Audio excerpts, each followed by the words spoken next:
Hi viewer, today I would like to show you all how to hide like and view counts on Instagram. Let's have a look. If you don't want to see the total number of likes and views on post from other account, first tap profile picture on bottom right. Then tap 3 vertical lines on top right. Tap settings from bottom. From settings page, tap privacy. Here you will find posts. Tap posts.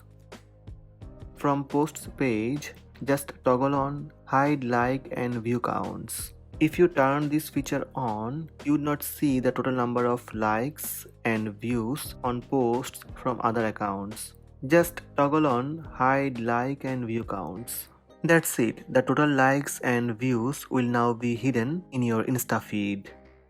You can still view the full list of the people who liked that post by tap view likes.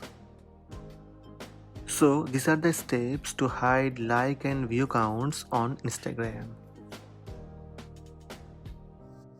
Hope this video helped you. Please subscribe my channel by tap subscribe button.